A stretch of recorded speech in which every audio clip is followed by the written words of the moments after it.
চাঁদের দক্ষিণ মেরুতে আস্ত গবেষণাগার তৈরির পরিকল্পনা করেছে চীন। 2045 সালের মধ্যে সেই প্রকল্পের কাজ সম্পন্ন হবে বলে জানিয়েছে তারা। ওই লক্ষ্যমাত্রা ধরেই আপাতত এগোচ্ছে বেজিং। পরিকল্পনা রয়েছে 2045 সালের মধ্যে চাঁদে বহুস্তরীয় গবেষণার প্ল্যাটফর্ম তৈরি করা হবে। এই পরিকল্পনা সফল হলে মহাকাশ গবেষণার ক্ষেত্রে চীন অন্য দেশগুলির চেয়ে অনেক এগিয়ে যাবে বলে মনে করা হচ্ছে। চাঁদে যে গবেষণাগার তৈরির কথা বলা হচ্ছে তার নাম ইন্টারন্যাশনাল লুনার রিসার্চ স্টেশন। মূলত দুটি ধাপে এই প্রকল্প বাস্তবায়নের পরিকল্পনা রয়েছে চীনের। প্রথম ধাপটি 2035 সালের মধ্যে সম্পন্ন হতে পারে।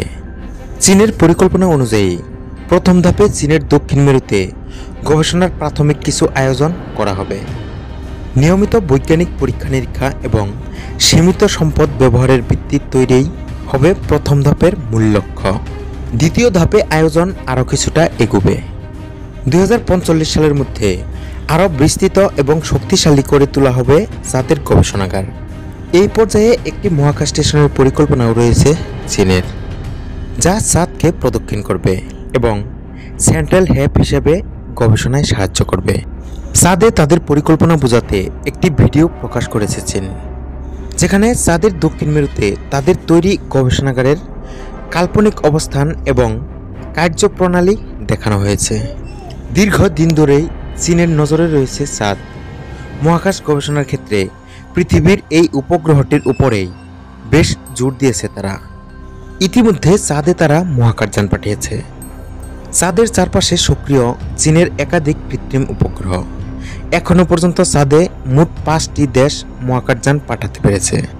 তারা হলো আমেরিকা, রাশিয়া, চীন, ভারত এবং জাপান। তবে চাঁদের দক্ষিণ মেরুতে এখনও চীনের কৃতিত্ব সেভাবে প্রতিষ্ঠিত হয়নি। ওই অংশ অপেক্ষাকৃত দুর্গম। সূর্যের আলো ওই অংশে ভালো করে পৌঁছয় না, ফলে সারাক্ষণই ছায়ায় ঘেরা থাকে দক্ষিণ মেরু। চাঁদের এই অংশে জল থাকার সম্ভাবনাও রয়েছে। সম্ভাবনাময় দক্ষিণ মেরুতে সে কারণে গবেষণাগার তৈরি করতে চাইছে চীন। চাঁদের এই দুর্গম অংশের কাছে গত বছর চন্দ্রযান পাঠিয়ে ইতিহাসের পাতায় নাম লিখেছে ভারতের মহাকাশ গবেষণা সংস্থা ইসরো। এরকমই নতুন নতুন আপডেট পেতে আমাদের চ্যানেলটিকে সাবস্ক্রাইব করুন। ধন্যবাদ।